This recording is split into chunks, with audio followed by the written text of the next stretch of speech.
Hello and welcome back to Indieventure, the video game podcast all about the wonderful world of indie games. This week we're talking about cozy games in celebration of the release of Wanderstop, the new sort of cozy game by Ivy Road.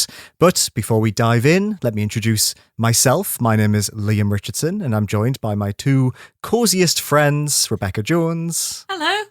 And Rachel Watts. Hello. Hello, you two. Now, before we start and dive into our cozy main topic, we received an email from a listener called Eve, maybe last year, and I've been sitting on this waiting for the right time to talk about it. So Eve sent this. This was maybe the week after we did the episode where Rebecca started by telling us about a Wikipedia article called The Best Games of All Time. Is that what that Wikipedia article was called? Oh my God. Something like that, yeah. Yes. I did bring that up about 3 episodes in a row because I was really obsessed with it. So this, So good. well, clearly you weren't alone in this. So this article was, it was like based on like a bunch of like best games ever lists, but from some wild publications. GQ was in there, but most UK gaming publications weren't. I remember that. Yeah, FHM yes. circa 2007 was in there. Yes, that was didn't we work yeah. out as well that no publications we've ever worked for were in that list? It was surgical, the avoidance of us. Wild. Yeah. So good. Eve got in touch, and Eve, I'm sorry it's taken me so long to bring this up, but Eve sent this in, and I've been sitting on it. They said, Hi all, I'm a long-time listener, and I just wanted to say that I really enjoyed you bringing the Best Video Games Wiki article up on the latest episode. Not least because this year, a streamer I like to follow did an entire stream series of just scrolling through that list and discussing the picks and the overall thesis of the article with a guest. Oh, wow. The reason I mention this is she also did a companion series on a now defunct Wikipedia article, which was called List of Games Considered Artistic, which was much more ludicrous in its selection criteria and just general style. And I thought you might get a kick out of it, as many of the references it uses is any time ever that a publication mentions the word art along with the game's name. Oh my God. That's amazing. Love the pod. Keep up the great work, Eve. So I have the list here. Aw, And thank you. I'm not going to spend too much time on this, but I am just going to point out some highlights that I think are very Please do. funny. Yes. So, for starters, in the opening paragraph, it says that this article lists games that have been specifically identified by art critics and video game reviewers as works of art. I just also want to just like say as well that this article was removed from Wikipedia and you have to be on the Wayback Machine to read it. So clearly my someone God, was like, okay. we've got to stop this. But it's This a very violates in-depth notability. article. Yes. At the end of the intro paragraph, it said, this list does not include visual novels, which are considered an independent art form within the video game industry. What? Okay. Oh, that is a whole thing. Right, okay, I'm not going to get into it, but there's an episode really? if we ever It want to get into it. is? So Interesting. Oh my God. Yeah. put it on the, Rachel, throw it in the list quick. Okay, Don't I do will. this. Yeah, get it in there. So what I'm going to I do can't do is it myself. All right, do it. I'm not going to read out the games that are on here. If you think of the indies that you'd expect on this list, they're there. You've got Abzu, you've got Journey, you've got Braid. But what I'm going to do is I'm going to read through the things that I think are interesting inclusions, and I want both of you to give me a yay or a nay as to whether you think that game is artistic or Okay. considered art. I feel ill saying this. So just going to scroll through. So let's start with, Doom. Nay. See, now, yeah, I can see the argument for that. Yeah. Yes, that's a yay The from original Rebecca. Doom, I would say yes. No. Yep. I'm with Rachel on that. Oddworld Abe's Odyssey. You know, the one where he farts? I don't remember it well enough, but you'd think I would if it was that artistically accomplished. Well, don't No. worry, Rebecca, because 2 entries down, we have Oddworld Abe's Exodus, the sequel from a year later. Wonderful. moving on, we have Metal Gear Solid 2, Sons of Liberty, a game in which the President of the United States crashes an AI submarine into New York City and then fights his clone with a samurai sword. Is that the one where the protagonist is like buck naked for much of the game? Am I thinking of the right yes, game? it is. Yep. Okay, well, there In you go. that case, But- yay. Yeah. Yep. Yeah. Okay. Yep. Good. Let's keep scrolling down here. What else do we have? BioShock. I mean, Oh, for God's sake. It just kills Like- Rachel. it depends on how far you're, like, what we're talking about when we talk about art, I guess. As literary response and critique, it did loads of interesting things. Well, I can tell you what the article, why it's included here. Okay. Yes. It's regarded as an important work of art due to its immersive atmosphere. I mean, Oh, do you remember come when the word really? immersive was everywhere? So immersive. It's so immersive. Oh god, yeah, no. I may fight the corner of BioShock as art, but not on those grounds. That's fine. What about Fallout 3? Oh, what? What about Deadly Okay. Premonition? Yes, 100% that's art. Come on. It's inscrutable. It's wild. All right. Okay. What else It's do we all have the here? criteria for art. We have BioShock Infinite, the game that asks press square to do a racism or circle to not do a racism. Oh, God. I forgot about that. Ah. Yep. We also have Grand Theft Auto 5, Fantastic. Wow, great. This list. the best-selling game of all time. Yep. Sure, this is weird. Isn't it? Right? This is very What odd. else do we have here? Just scrolling down. We're now in the 2010s. What else do we have here? I mean, some of these I do agree with, to be fair. Kingdom Come Deliverance. I mean... I mean, Rachel's favourite game, Death Stranding, and The Last of Us Part 2. Ooh. Rachel, you handle these. Ghost of Tsushima. Wait, how recent was this? Like, this is... How recent Oh, was they this? only got rid of this article in 2023. Oh, okay. Oh, I Okay. see. Okay, this is very funny. And that's one of the last ones there. But yeah, there we go. I think we've collectively, Oh, we now know what games are art and what aren't. And it's two Well- Oddworld games on the PlayStation 1. if you want to know what video Oh. games are, we have the Indieventure Vault for you to go to and have a look. Good point. Good plug. Is that, oh, well, Plug, we are plug, doing plug. a Vault episode soon. So that means that Yes, soon we Peggle are. will be art. Finally. Hey, I thought we had a theme. The theme is Liam's going to put Peggle in it and Rachel's going to be really cross. I think we should all all of us should have one veto card that we can play in all the 50 years we do this podcast. We should all have one veto card. I demand it, and I will play my veto card for Peggle.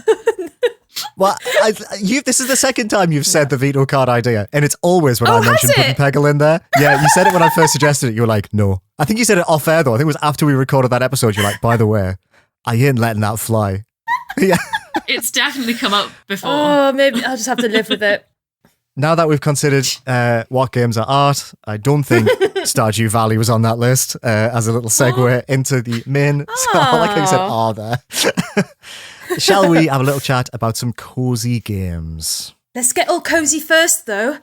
Oh, let's all get yeah. snuggled up. Did anyone get the snow today? That's Yeah, we've had it for No. like 2 days. cozy feelings. There's no Yeah. snow here. Aww. We just had hail, which was cold, but not quite as. We had Oh. full on snow. And not very cozy when you walk into work in it. I suppose that not. I suppose way. not. It's cozy when you don't have to leave the house in the.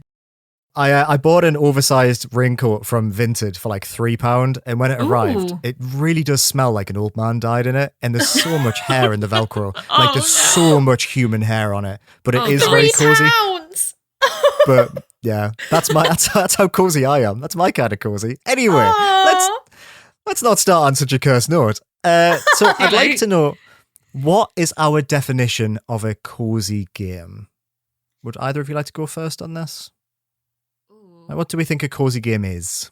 Okay, I was going to say I have thoughts, I have feelings on the definition of cozy game because I like the genre. If it can be described as a genre, I tend to like cozy games, but as a classification, I'm not 100% sold on it. And the more I kind of learn about it as a classification, the more I'm like, So it kind of, the issue that I sometimes take with the classification of cozy games is like, it sort of is used as shorthand for just non-violent in a lot of contexts, which I think I don't like the sort of way that centers violence as the norm for the medium. I do feel like it makes sort of the idea of video games with violence as the core of the medium, and then things that aren't violent is kind of the othering. And I'm like, actually, there's just way more to this medium than that. So it feels a bit like reductive in a way. But also, I think I definitely think cozy games exist, but I think that extending that to anything that doesn't have combat in it is probably an overreach. And I particularly, because I know we're going to get into it, and obviously we're talking about Wanderstop today, which is a game that we've all been playing. I find Wanderstop actually kind of subverts a lot of the things that I'm going to talk about here, but things like Stardew Valley and things like Ooblets and a lot of cozy games like that I've played, I actually don't find that cozy, just because it's like, it's a different kind of stressful. Yeah. Right? It's like, it kind of piles on tasks in a way that you're almost like, if you come to it in the wrong mindset, particularly, you're like, I kind of wish I was just shooting something. It would be more relaxing at this point than trying to complete my task list or whatever. But obviously I say this as someone who has put 860 hours into Animal Crossing New Horizons as of today, and untold thousands. I recently hit 1,000 hours in The Sims 4, and that's probably the Sims game that I've played near the least. So clearly, when it comes to the appeal of a cozy game, I have credentials. I have my pedigree, and I do enjoy games like this a lot. But I do think it's kind of a weird and very nebulous definition that's kind of almost a catch-all for something that isn't there rather than something that is. And so, sorry, I didn't mean to come in and like entirely drag the concept of this episode. I do really kind of like the conversations that happen around cozy games, but it's frustrating. And it's like also because obviously it kind of touches on another thing that I'm really into, which is like mysteries. And cozy mystery is also, it kind of has that similar weirdness to it in that it's like, cozy mystery is kind of defined as like character focused, usually with like an amateur sleuth rather than a police detective. It's like the focus is drawn away from like, it's usually a murder, but it's drawn away from the violent aspect and the kind of like the more psychological and like lasting repercussions of that. But it kind of demonstrates the tension in the way we use cozy sometimes, because it is still about a murder. And I think that really highlights for me the kind of weirdness of cozy as a generic definition. Interesting. Rachel, what do you think? I'm curious as to get your take, because I do agree, Rebecca, and we should definitely talk a bit more about that. But I'm curious what your thoughts are, Rachel. I think in terms of a broad definition, cozy gaming is definitely more of a vibe than a gameplay experience. Like anything that you as a player that makes you feel relaxed is definitely cozy. But I think in terms of like a broad definition, we're talking about like things like Rebecca said, actions in a video games that don't rely on like hypermasculinity, violence, something that, you know, we're talking about puzzle solving or farming or cooking, these very kind of like feminine hobbies. They don't necessarily have to be feminine, they've just been feminized. And the idea, I think, for me is that it takes what essentially can be quite, intense, competitive win states in terms of play and actually removes all of that. And instead you're left with something that's supposed to be relaxing, reflective, and whether that be Stardew Valley in a farming sim or a coffee talk, the visual novel, like I think there's definitely a difference between something that is cozy for a vibe, like people find Fortnite, for instance, really cozy, Minecraft can be cozy, then something that is like quote unquote is a cozy game themed. So something like leaving the city life and going to a farm or a village and opening a boba shop. Like I think there's definitely that. Yeah. And then this space, I think, is definitely comes from a certain kind of player who doesn't relate at all to everything that games used to be. Cozy was quite a useful term back in the day because you could kind of like get across the kind of games you're into. But of course, now that it's become such a more broad definition, it's kind of like a bunch of labels in a way, kind of losing what its kind of definition, because I think it's become more maybe of a marketing PR term now. But for me, it's really useful back in the day when I could just quickly say, like, I love cozy games, because that meant that I didn't like Grand Theft Auto or I didn't like Doom or whatever we're talking about. It was just like a nice, and it was like a signifier to other people as well. It was like, you know, we're going to like the same games. So for me, I think it started off as one thing and now we're somewhere else. But ultimately, it's quite a positive movement of people who don't like mainstream types of gaming. And this is like countering what games used to be and what they are now. So I love cozy gaming. I think it's such a great movement. I like the genre. I'm very excited about chatting about it. That's interesting. I feel like we've kind of said the same thing, but from a different perspective on it. Yeah, I was going to say that. Yeah, absolutely. For sure. And Liam, what about you? Well, yeah, I mean, I think the way you've described, both of you have described it, is better than the way I could have described it. For me, it's very much games that are about nature and nurture is maybe how I've always seen them. But then it sort of always feels like, I don't know, you're right though about this definition, because I think cozy and wholesome games have kind of become shorthand for non-violent indies in many ways, right? I'm trying to think of any AAA or AA that are described as cozy, and I think the only time you'll ever do that is like what you're saying, Rachel, about if it's your personal comfort game, then it is inherently a cozy game, right? Like Resident Evil 4 on the PlayStation 2 is a cozy game for me because I understand it so inside and out. It's like my happy place. But I also, I think that the inherent tension in the term and how it probably isn't a genre like you're saying, Rebecca, because I don't think Stardew Valley is relaxing. Yeah, I agree. Same. I think I've had sessions on Destiny that are more relaxing than min-maxing my farm in Stardew. Yes. So it is very interesting, but I do like this idea, and maybe this is how we'll approach the rest of this conversation, that they are, you know, counter programming to the hypermasculine video games that we all grew up with, and are finally starting to, you know, offer experiences for those who maybe were looking for something that wasn't just, can I punch this man's head off? You know, yes or no. It's interesting. I remember now that there was a conversation we were having a couple of weeks ago when we decided to do this episode, and we mentioned the recent re-release of The Sims 1 and 2 would actually be something that tied into this quite well. And if you want to talk about like AAA cozy games, then probably things like Sims and Animal Crossing are the only kind of places where that really overlaps. But I saw an article actually around the time, I can't remember what it was, unfortunately, but I saw an article around the time about how The Sims invented the cozy gaming genre. And I'm like, I'm not sure how literally true that is, but also it kind of demonstrates that the thing I find about cozy games in The Sims 1, which is the one they were talking about, very stressful needs management sim. It's basically like a super intense like time management game. Lots of really disturbing things happen in that game, but you know it does have that. It did to counteract the idea that I'm just dragging the idea of this article, which I'm not. It did kind of popularize the you know, the idea of like a completely different mode of gameplay, right? It was one of the games that was coming out around that time that was just like, what if, you know, it did basically, it kickstarted a genre, right? And I think that we're only just now seeing life simulation actually becoming a full genre with alternatives to The Sims on its own. And so maybe it was the cozy kind of genre that it really kicked off at the time. And certainly it does at least coincide, I think, with the rise of more alternatives to the kind of the sort of, I hate the phrase boomer shooter, but it's the only one I can think of. And that sort of, you know, that sort of thing where it's quite limited, and like, you know, the technology was sort of reaching the point where you could experiment a lot more around 2000.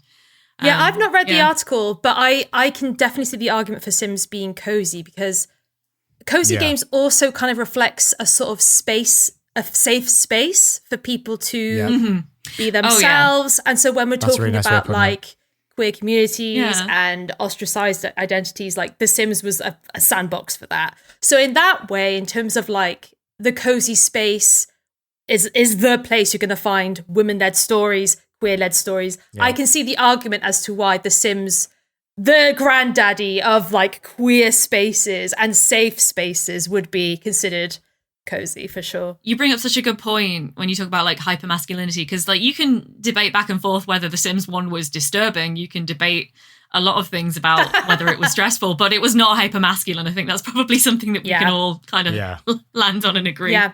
The girlies love a bit of creepiness. We love a bit of unhinged. Exactly. That is so true. It is a feminized style of play. And like women, marginalized people generally love quite dark shit a lot of the time, which makes sense when you think about the fact that it's like, well, it kind of reflects what you're going through, but again, in a safe space. That's why you'll find so many people with anxiety who love horror. Yeah, we just relate to it so much. Exactly. Relatable. Oh my God, this is my life. When you just like fall over and curl up in a ball because you're so hungry, and then the Grim Reaper comes over and it's everyone's crying and people playing scissors trying, that's me every day, babe. Yeah, absolutely. And the thing is, there's a fully stocked fridge right next to you, but anytime you try and interact with it, something just tells you not to. God didn't tell me to use it, so I died. Oh my God, I actually got really messed up. I was watching a Sims 1 nostalgia video which had a child sim dying of hunger as one of the and the voice acting was horrendous. It genuinely upset me. I think he mentioned this last episode. I think it didn't Mick come in and was like, what are you doing? Because when you're watching a compilation of dying Sim sound effects or something. You'll find a lot of, especially with Sims 1, you'll find a lot of creepy sound effects videos, because a lot of people our age were scarred for life. Yeah, So that's what I'm saying, right? Ooh. There is definitely a space for coziness. I agree with Rachel completely that it's maybe becoming a bit outmoded as a single term, but I do love the idea that as with murder mysteries, cozy doesn't mean cutesy necessarily.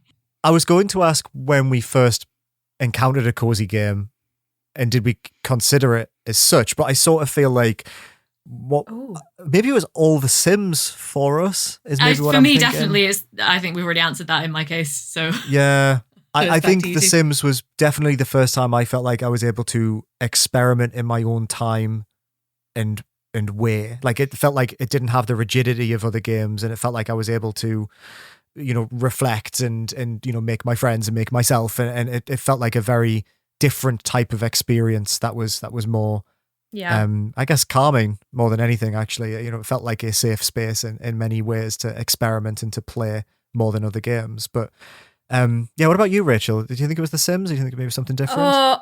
There's definitely games before that The Sims that I played, because I got in on The Sims 2. I didn't play The Sims 1. I was going about that Sabrina the Teenage Witch game I used to play loads. That definitely is a cozy game. Uh-huh.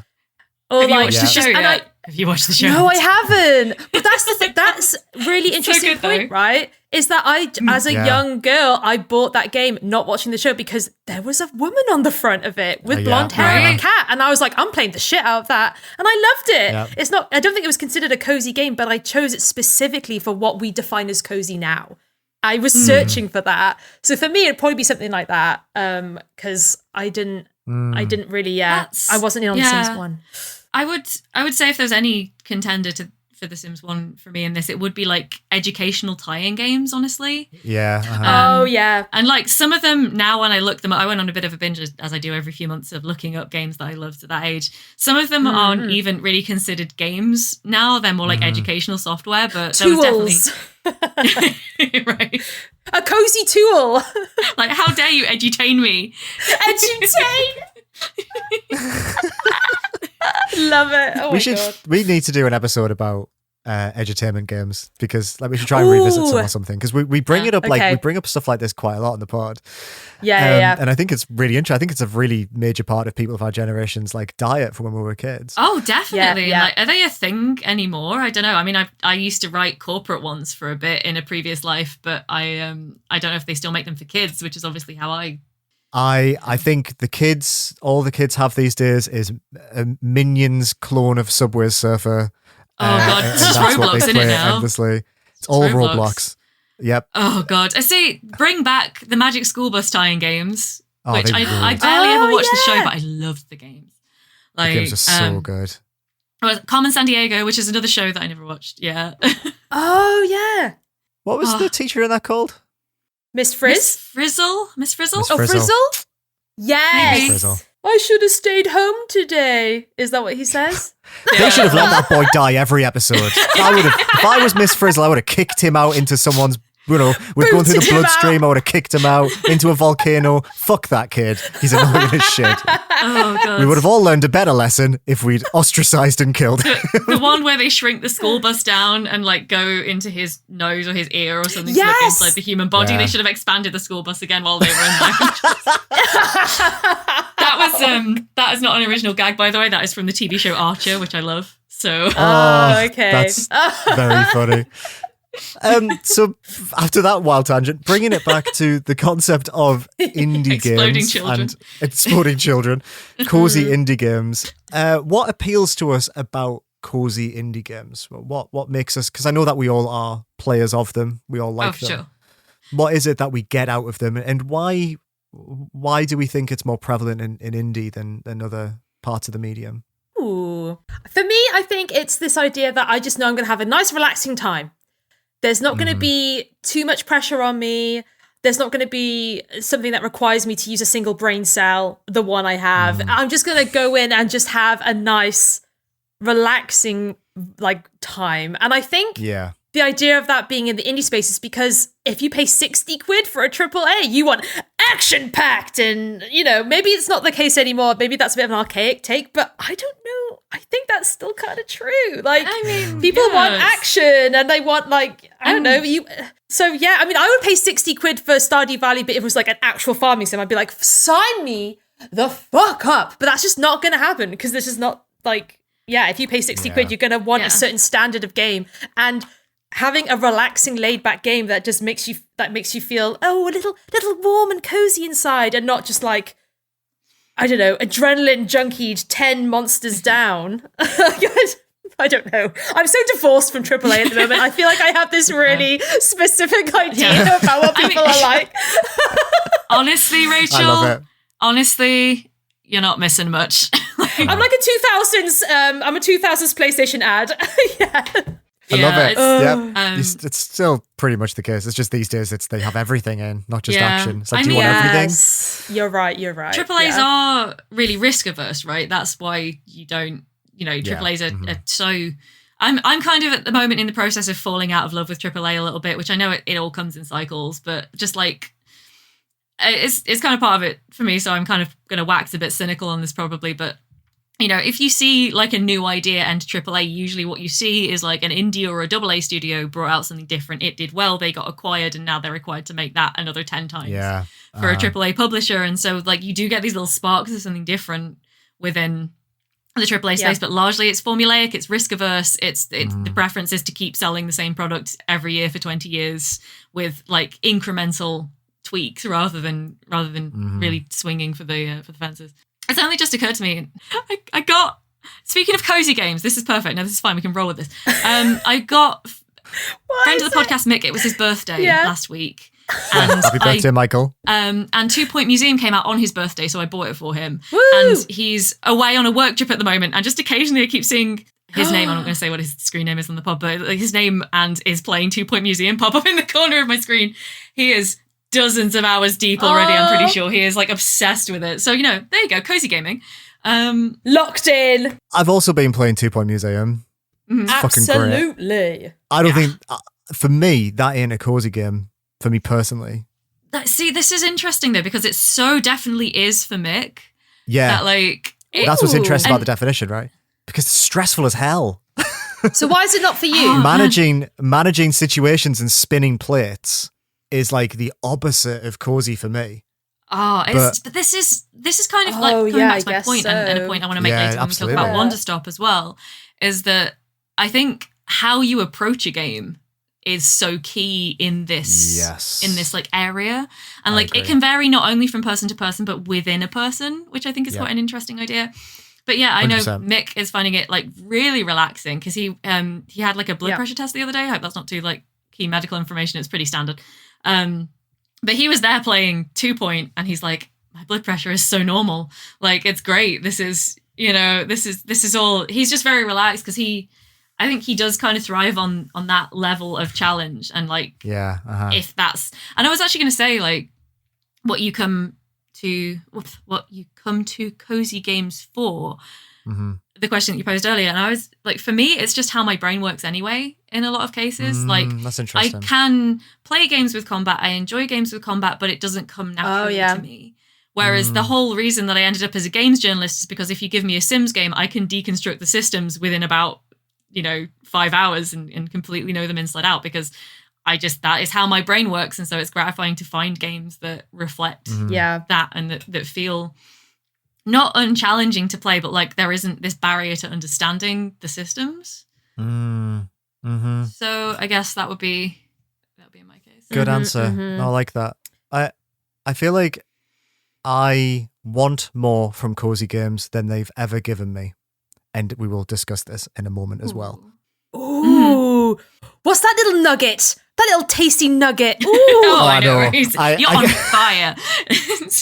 When I say that, I think what I mean is as a workaholic with ADHD, I crave peace and have craved peace my entire life, but I cannot give it to myself. So when I play Stardew Valley, I expect to go in and I'm going to run a nice little cozy farm. I'm going to have a great time. And 25 minutes later, I'm drawing out vegetable patches to min-max the cost of things. And I'm trying to make the most of every single day. And I love PowerWash Simulator because it kind of is one of the few games in this sort of methodical mindfulness space, I guess, where there is a lot to do, but it's kind of consequence free. And I have a task and I will do it in my own way, in my own time. And I find that's one of the few games that I actually can get into. But even then, I burn out quite hard in it because my brain is you're not productive. You're not doing good enough. Yes. Oh my God. I'm so glad that you brought a PowerWash sim. Please continue. But yes. But no, I think it is, on the one hand, I think it really is a great showcase of why the indie scene is so prevalent with this specific genre and classification, because indie games, the barrier to create them is so low that if you are a sicko who's I want to power wash things, 15, 20 years ago, you couldn't go to THQ and be I'm going to make PowerWash Simulator. They'd be get absolutely fucked and make a Darksiders game or whatever. But now you can spend a year making that and then it will appeal to people. There's that game that came out the other day that's just dig a hole in your garden. And it has yes. It's literally so called a game about digging a hole, isn't it? Or yeah. And it's because the children yearn for the mines, as we have already established a lot in the indie space. Yeah. But I think that's what's, really interesting about it on the one hand.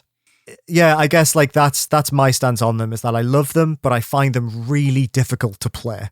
It's really hard for me to focus on something that is maybe doesn't have many tasks or is trying to make me find the fun. The bit I like in The Sims is I like building a house and then I'm done with it. I've never been into the life simulation bit because I find it it does not captivate me enough to get past that point.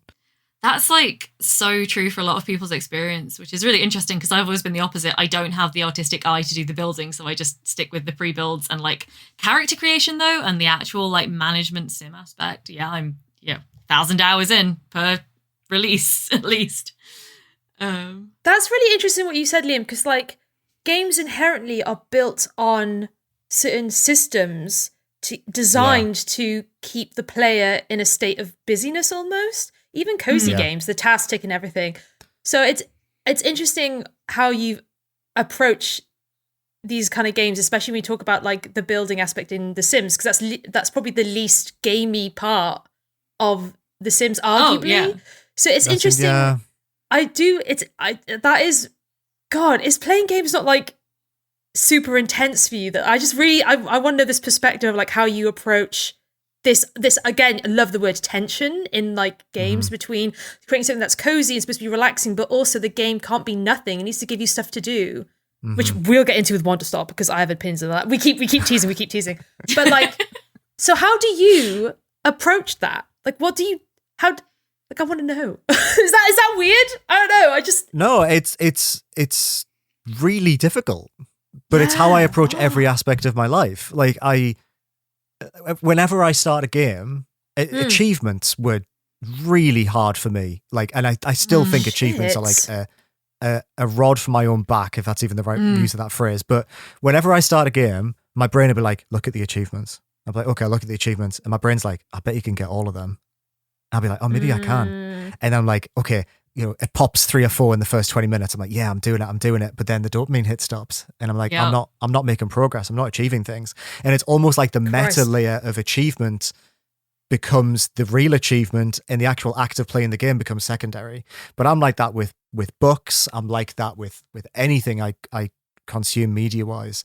So it's very hard. It's very, very difficult for me. And I think that's why, this year I'm playing a lot, and they're smaller, so I'm kind of getting that nice satisfaction of when I'm finishing them in 2 or 3 hours. So I'm keeping that meta layer going, but it's an ongoing process for me of trying to enjoy this hobby that I love, in a way that feels healthy. Because I have burned myself out on gaming before, even before I was in games media. Like, I can just get in this place, but that's often why I don't finish like big games after 10, 15 hours, because I've done so much work in my head, never mind on the screen and in my hands. That I don't know. Does that answer the question? I guess I've never really thought about it until right now, but it can be exhausting. Yeah. Oh my God. Yeah. But maybe that is a good segue to talking about Wanderstop. Oh, is it time? Oh gosh. Do I have anything else we want? Oh, one more question before Wanderstop. So if we're talking about like cozy games, what is your least cozy game label, but you do find cozy? Like, what is the most wild game, but you do find it cozy? And what is it about it that makes it feel cozy to you? So my answer to this is Frostpunk. That's a really good answer. No, I can see that though. Yeah. I can see that. Yeah. Because I when we were having a chat, I was like, yeah, because with me, Frostpunk, I've gotten to a point now where I'm good at it. I can 100% say I am good at Frostpunk. Like, I understand the systems. I can go through a campaign, breeze through a campaign. But because of that, and I know the story. So because of that, I'm just like, yeah, do this. Yeah, plonk these here. Don't forget to do this. Ooh, gotta put that up. Like, it's just a situation where I can just start a game, have a good time, have fun with it, and then just leave it be, because but I mean, yeah, not exactly the most cozy, wholesome game. Oh no, people are dying. No, it's fine. I'll just do this and that. Boop, boop, boop, boop. Like, you know what I mean? God, I fucking love that. I know that it's like, I know that the themes and stuff of it's very easy to say that's not a cozy game. But if you, I guess based on this like nebulous definition that we're trying to classify, if you think of cozy games as about being like nurture and nature, you are like nurturing a populace there and looking out for them. And I guess it still fits within this idea of like what cozy is, I guess. Yeah. The only little thing is sacrifices must be made, Liam. Sacrifices must be made. No. So when you say nurture, I have to kill her, but sometimes I have to feed the orphans sawdust, Liam. Sawdust. I was going to say self-care is feeding orphans sawdust. That's fine. We all agree on this. And sometimes I have to turn away the nomads, like there's not enough room, and just so am I nurturing? Do you know what's crazy about this? Do you know what's like really crazy about this? Is I sometimes, listener, I will write down tags for the website as we're talking if I know that there's a tag related to something that we're talking about. I know that I have a tag about feeding children sawdust. Yes! Oh God, it's already there. There it is. It's interesting. Like, Frostpunk is an interesting one, because I feel like you were saying earlier about like games that are cozy themed but not cozy like in terms of. Sure. I feel like that's almost the opposite. It's actually mechanically cozy, but like thematically very much not. So the city builder is quite a cozy mechanic for sure. It's a pretty cozy like genre, but then you just you feed sawdust to some orphans and suddenly it's all a bit darker, isn't it? Oh no! Suddenly, it's all a bit dark. So, how about you two then? Anything come to mind? Do you have an answer, Rebecca? I do. It's not super. No worries if not. No worries if not. All my emails. Sorry if not. Sorry. Sorry if not. No worries if not. Yeah. It's like mine is this next step up, which is like, thanks in advance for your time and your help, which is, I think. Oh, I do that as well. I say any help is appreciated. Yeah. I like that as well. That's good. Am I being genuinely nice, or am I being passive aggressive? I know, but you will never know. Like, I like that. I like that a lot. Yeah. So for me, it would definitely have to be, probably surprising no one, the Frogwares games, the Sherlock Holmes ones in particular. Okay. Those are just games that I've gone back to a lot, and games that I've replayed and that have kind of helped when I've, been struggling to get involved in, like when I've had a bit of a gaming burnout or just a general burnout, going back to those games is often what kind of sets me back on track. And it's not super out there as a choice, but it's not super obvious either, I think, because, I do think that adventure games anyway are kind of the exception to stuff without hypermasculine violence. I do think that they were their own thing enough before cozy games came along that they kind of sit in a different space slightly. I wouldn't describe them as, if someone were to want a cozy game recommendation, I would not recommend these games, but it's kind of got that and it's because I go back to them because they have the unintentional humor that then as they kind of leaned into it became more intentional, or just always gets me. And going back to those very early games from the late 90s, early 2000s, and just remembering where those memes came from and reliving the birth of some of the most ridiculous. And I just remember a few years ago when I was, I was having a bit of a rough time, and Mick had never played them before. So I was like, can we replay this series? And he was like, yeah, sure. If it'll cheer you up. And it was just tears rolling down my face, laughing, gasping for air, because those games were so funny. And it was a really, it was a really joyful moment, and did kind of, help pick me up. And that's also kind of when I decided to work in games media. So, in games industry. Because I was like, this is so positive, Rebecca Law unlocked. Yes. Achievement pop. Oh my God, no. Okay, because we could get into it, how I do think that achievements are a very double-edged sword in terms of tracking your progress through a game. That's the whole conversation for another day, but I do agree with you, Liam. But yeah, for me, it's helping Sherlock Holmes search out piles of white powder, which is apparently nobody on that design team had thought of how that read, which is great. Apparently not. I love it. Yeah. I have very quickly a very side thing is that I do think detective games can be cozy because when if someone describes to me it's a cozy detective game, what my understanding is that because some detective games can get quite dark, there can be violence, gun violence, sexual violence, racism, all sorts of bullshit. So when someone says, "Oh, Tangle Tower, that's a cozy detective game," I immediately understand that I will not have to deal with some of that edgy bullshit. When someone's "Oh yeah, Miss Marple, cozy mystery, cozy detective," it's okay, so she's just going to be I don't know, on the hunt for someone who stole a diamond. And I'm that's cute. I don't have to deal with anything that might either upset me, but I still want that mystery aspect. When Proro's "Oh yeah, the inheritance fraud," I'm yes, bitch, I'm all in. But when one, I don't know, when one person's "Oh yeah, that child's dead," and I'm just I can't, that's not, it signifies to me a certain, topic, the topic of the said mystery is going to be safe for me to consume, essentially, and won't, upset me. Yeah. Yeah. What's interesting about that, and you've unlocked something in my brain that I was chewing on when I played Tangle Tower recently but couldn't quite pin down, is it is a cozy game. It's a very nice hang of a game. But the central murder is a teenage girl, which I always found weird because the characters didn't ever really acknowledge it in a way that felt that it took away from the coziness. And I guess cozy implies it's going to remove a lot of the more uncomfortable, hard-hitting, realistic elements of a murder, for example, like grief and trauma. And, these characters in the game are surprisingly quite chill that this person's been murdered, which some people might find odd, but you are right. I guess it's saying, the label cozy mystery is saying, we're going to address potentially some, there might be, the core of this might be quite dark, but we're not going to show you the dark parts that make these things difficult to absorb. That's a really interesting point. I do think that cozy mysteries, regardless of medium, are performing quite a lot of sleight of hand a lot of the time in terms of interesting. Because as I was saying, when you look at things like Murder, She Wrote as well, and all of the Agatha Christie's, as you say, it's it is often, it's not always someone who no one will miss. There is very often that element of it actually being quite a tragic thing that's happened, but it's where your attention's drawn to, which is why I think sleight of hand is the phrase that occurs to me. It's it's almost got that stage magic aspect to it, where it's so smart. Yeah, it's just where you choose to lay the focus is where the audience's attention is drawn. And sometimes I wonder if there's any examples of the opposite, where it's a non-murder mystery where things get really dark. I'm thinking of there's certain, not indie, but certain cases in LA Noire, where, only for like a quarter of the game is he on the homicide desk, right?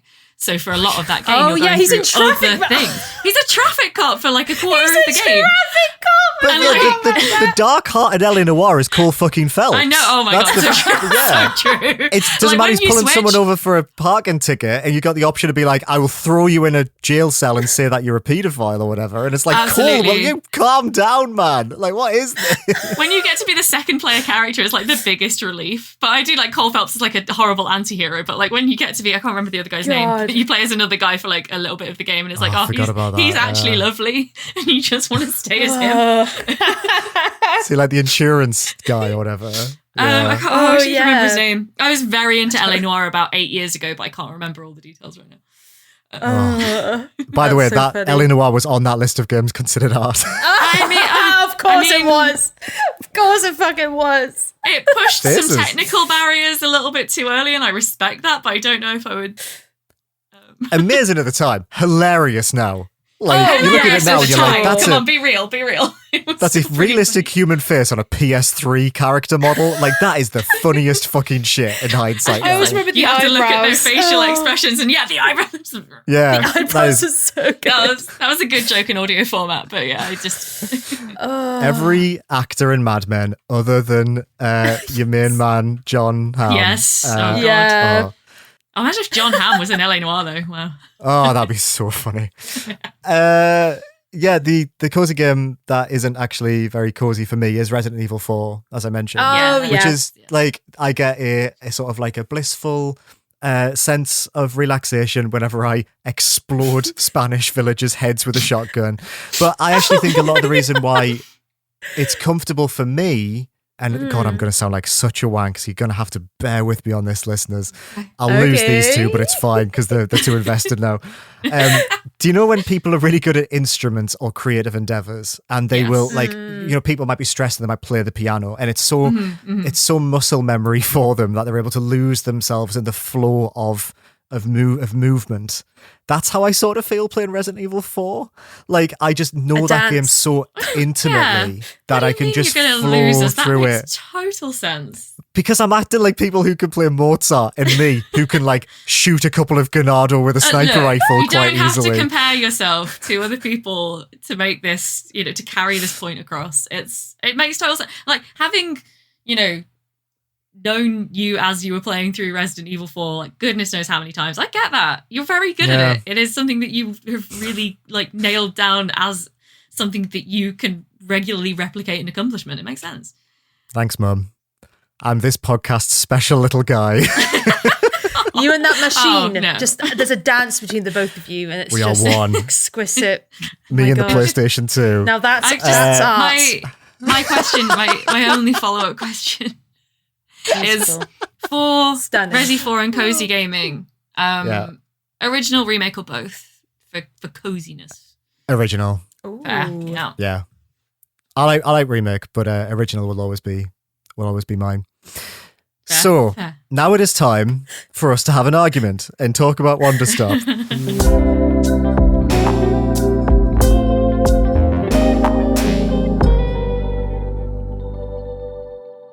How should we do this? Who wants to go first? Because I sort of feel like maybe it should be me or Rebecca.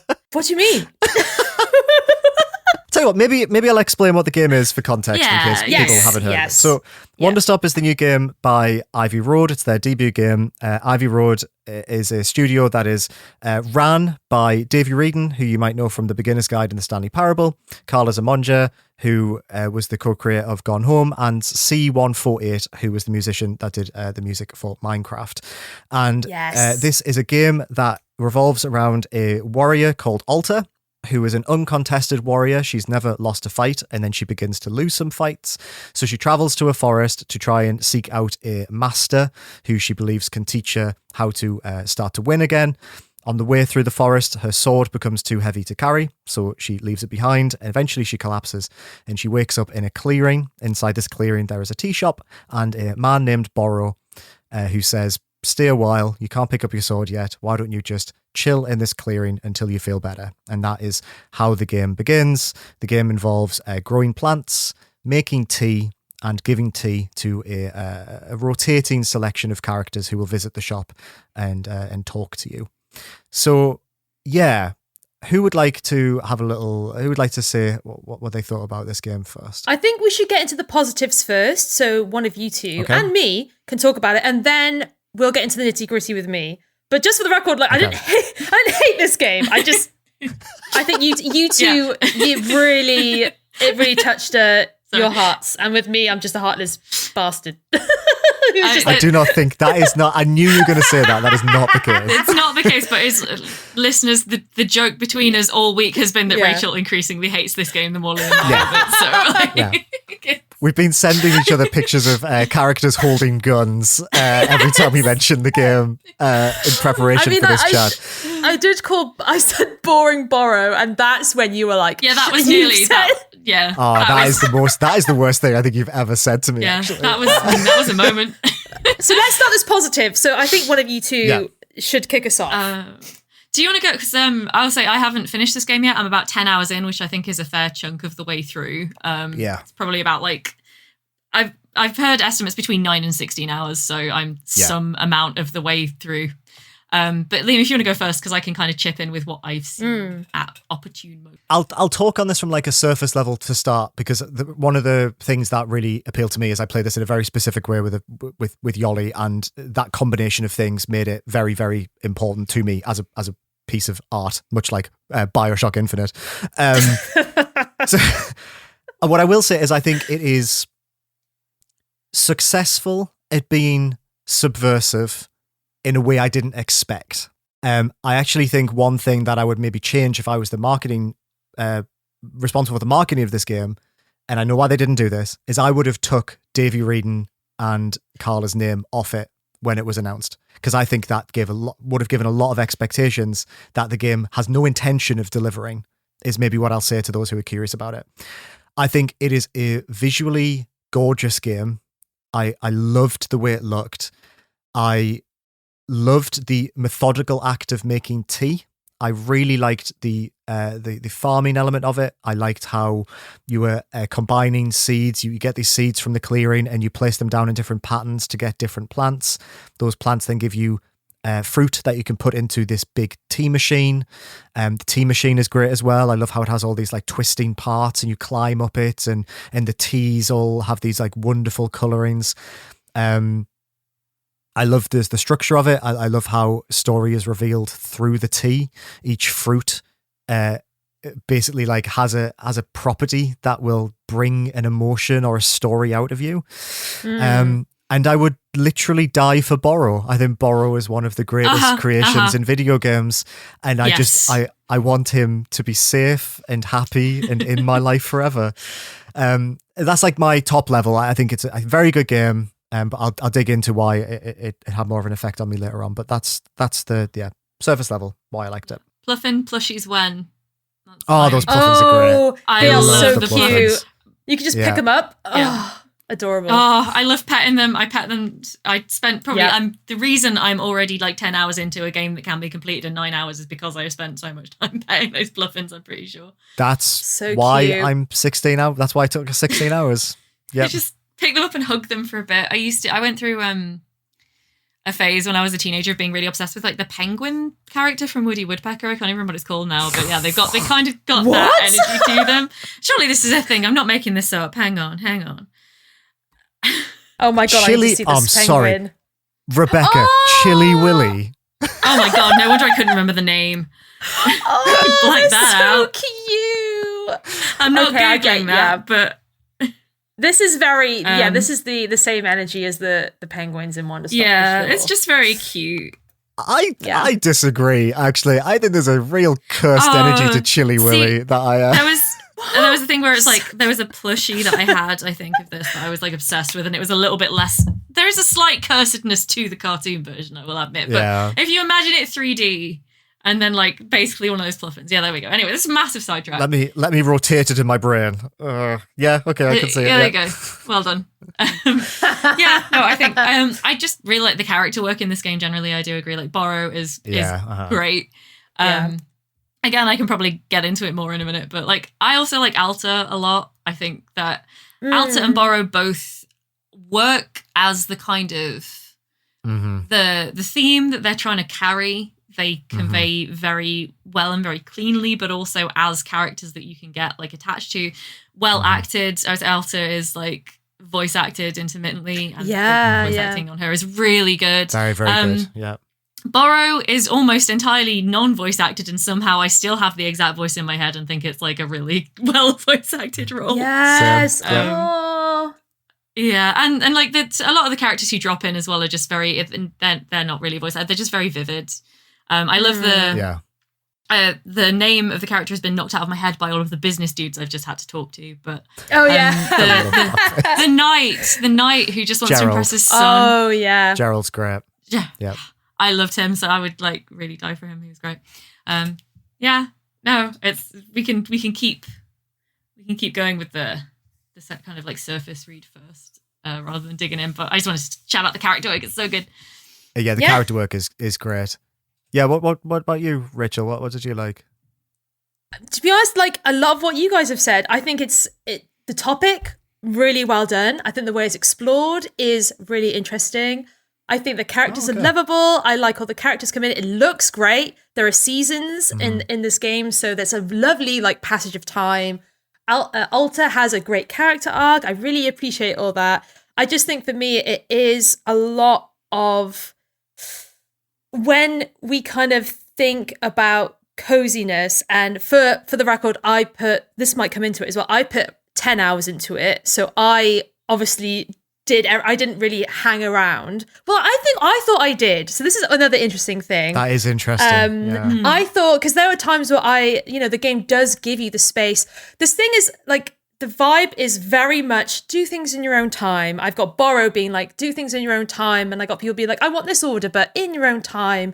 And I'm just like, okay, I'll, plant some cool plants and see what combos I can make. I can sweep up the yard. I can like trim the nasty like roots, like the gnarly roots that are coming out of the ground. Like there are things for you to do, but ultimately, and I think this is where there were two things, but the first is I totally agree with you. They should have taken both of their names off it because people are going to go into that game with expectations. The trailer did not help. Yeah. If you love the Stanley Parable, do not expect the same kind of wow twist. What a twist that will come out of Wanderstop. That's not what they're doing here. It's not meta at all.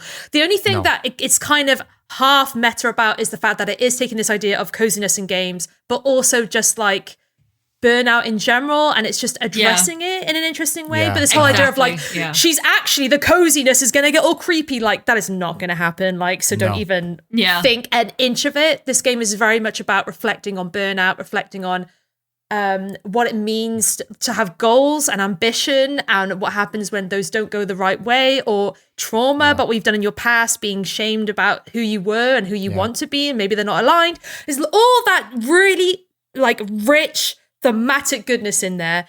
For me personally, the game mechanics is where it falls down. I have a very cozy themes on point. The cozy gameplay, I don't think is that cozy. I like the act of making tea. It's this beautiful machine. Like the machine that you make the tea in is gorgeous. And you're on this like ladder. You can like spin on the ladder, pull levers, chuck stuff in. It all bubbles up. It's satisfying, but ultimately, for me, short-lived. And I think I think the whole process of gardening as well, and the gardening, it's not gardening, it's farming, even though it's kind of seen as gardening. It's not, like you're farming. This is another thing I had a problem with, is that I'm really big on gardening in games. Gardening is a very reflective activity. To nurture something and to give it care, and waiting on something to grow into something takes patience and time. And in this game, the gardening and the fruit happens instantaneously. When you garden something, it's quite...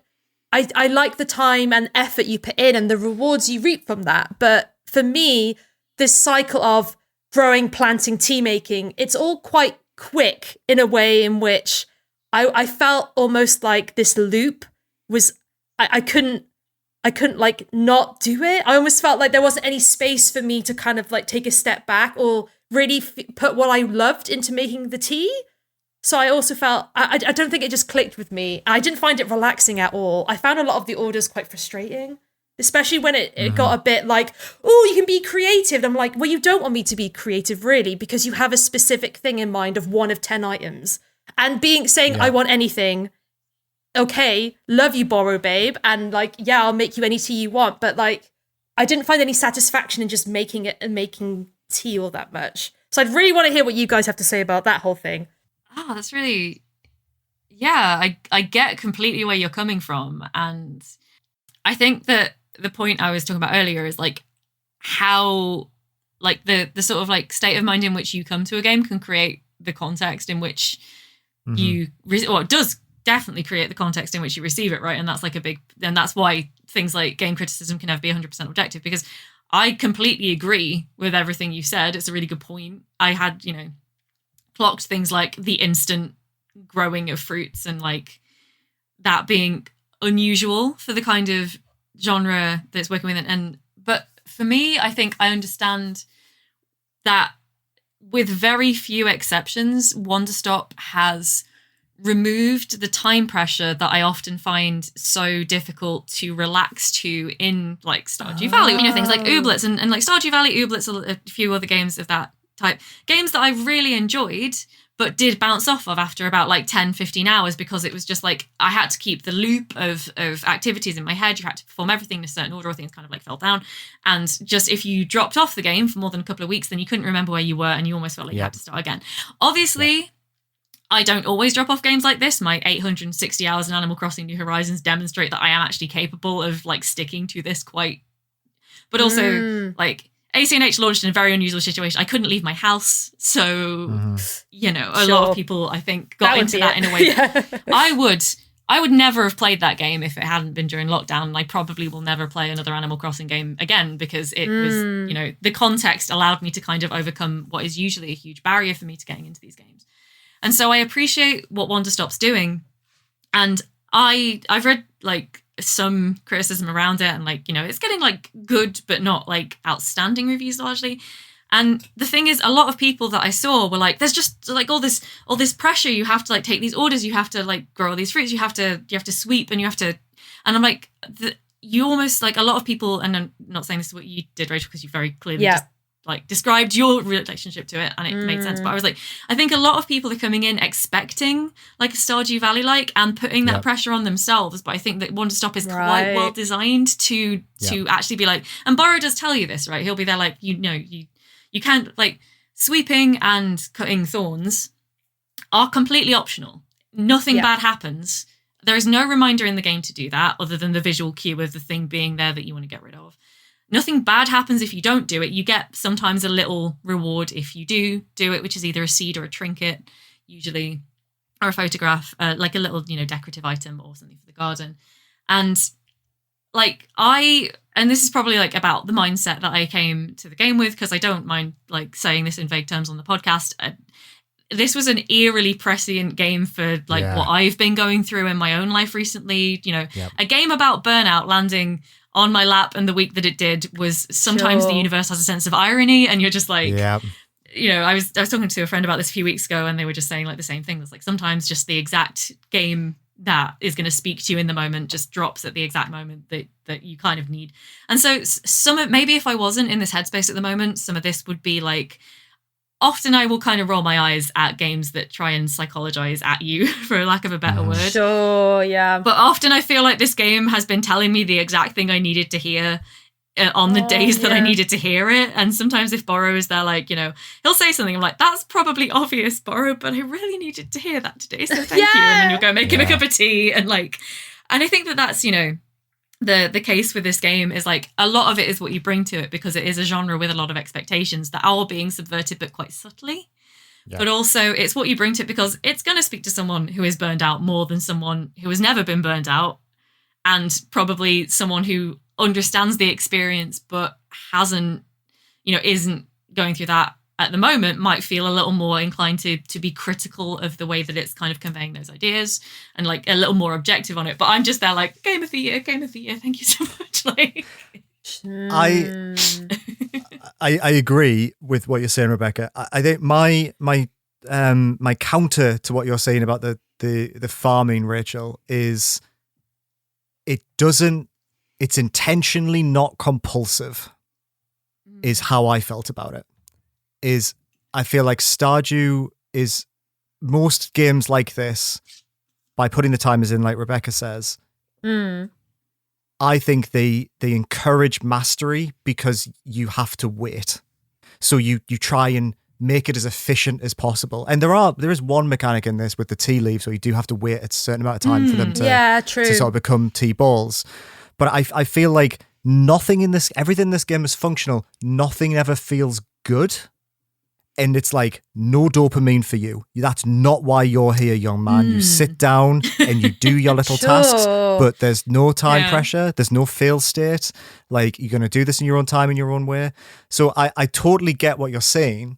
But for me, I actually found that very refreshing of how, and it does get too complicated. I will absolutely say that. There are some towards the end where I was playing it and I was like, I know what's involved in that and I don't want to put the brain space in. I'm invested in the story and I want to see more of what's happening. But that was how I saw that. And I got a lot out of that. But I guess I wasn't there for that, if that makes sense. It is interesting how we've approached it, because it's like, for me, the waiting in games, and we keep coming back to Stardew, but I think Stardew is not a great example. So many people have said that Stardew is stressful. Yeah. So, like, I'm trying to think of other cozy games that have done it in a certain way, where there is a main line story and a main course of action, but you take the time to do other stuff. And the game I personally kept coming back to was Chicory, A Colourful Tale. That is a absolutely stunning game. This game is about the same topics as Wanderstop. This is about a bit artistic burnout, who you are as a person, how you identify, how not letting your goals and aspirations define you in a certain way. And Chicory is a whole black and white world. The idea in the game is that at any point you can whip out a paintbrush and colour in the environment. And so the idea with Chicory is that there is a main quest, but there's so much else for you to mind your business with that the main quest is like neither here nor there. And the main source of that is your creativity through colouring. You can just explore lands, colour as you go. There are a few, if you like task ticking, there's that. If you like, what's it called? Like looking for things in the environment, there's that. There are activities that inspire you to actually not do the main storyline. So like this colouring mechanic, and the game, communicates the same things to you, as in like, take your time, it's always there, rest if you need it. But it's almost like I found that one way more engaging in terms of like, now this is, you should relax and there are these activities for you to do. But in Wanderstop, there's nothing else to do. Like, I would just make my tea and then, I would sweep up and do other stuff. But I think there's a certain amount of creativity as well that I think in Wanderstop, I was looking for something to do. I'm not just going to stand there. It's a game. So I understand that the game is telling me to relax, but relaxing for me is, doing activities. It's not just like hanging out somewhere that's nice. And even like walking is nice, but in Wanderstop, it's a closed off environment. There's only so much you can look at. I honestly found myself doing a little bit of sweeping, making some tea, and Borrow would be like, hey, don't rush. And I'm like, you know what? I'm not going to rush. I'll take a lap around. Taking a lap around, speak to some characters, make them tea, speak to some more characters. And maybe it's my attention span. I have no idea. Maybe it's just the way I approach games. But I did very quickly find myself being like, okay, I should just go back to making tea now. But in other games, I found myself like in Chicory or Dungeons of Hinterberg, which released last year. Dungeons of Hinterberg, about the same topic. You are a warrior who goes to the hinterlands, this alpine, beautiful resort. There is a main storyline, but the game encourages you to relax and take your time doing other activities. And there are other activities. Just like in Wanderstop, you can sit down in beautiful environments and reflect. You can do dungeons if you want. They're not the mainline quest, but there are just other activities for you to do that aren't mainline. So in Wanderstop, I found myself being frustrated because, yes, I'm trying to relax, but I'm just standing here, and maybe that's on me, but I don't know, like, why? How did you spend 16 hours doing that, Liam? I'm genuinely curious. What did you do? Because it didn't have that stuff in it. But what did you actually do, though? Nothing. This is so interesting. I made that's tea, wild. and I can't tell you how much the things you're saying are the things that stop me from relaxing. Like, I'm so with Liam on this. I mean, it's interesting. We all seem to have had like slightly Seriously. different experiences this is of this fascinating. game. It really is. It really is. If there were a bunch of side activities in this game, I would need to finish them all to the it would physically take something away from me to have wanted to make sure I saw everything in this game. I loved that it was a clearing, that there was not much in. I loved that there was no side activities. I loved that the only thing that I could do is give Borrow a cup of tea, and he'd give me a little bit of information about his life. And that was the thing that the game was asking me to do. And I found that fucking beautiful. I can't tell you how much I haven't played a game before where it's like there's enough to keep me focused, but not enough to make me think I'm going to miss something if I don't do everything. And I really, really love that. But I totally get where you're coming from. It's so interesting because, like, with environments like Breath of the Wild, I could walk around that for ages. So I was like, well, maybe is this the idea with me that I always need something to do? But it's not, because I've played The Witcher to death and I've just walked and ridden a horse. So like, it's not like I need something to do. I just felt in Wanderstop, I was trying so hard for it to be like, because it was communicating to me so like aggressively, not aggressive, you know, it was like, relax. And I was like, I'm trying. Yeah. Do I just sit on this bench for half an hour?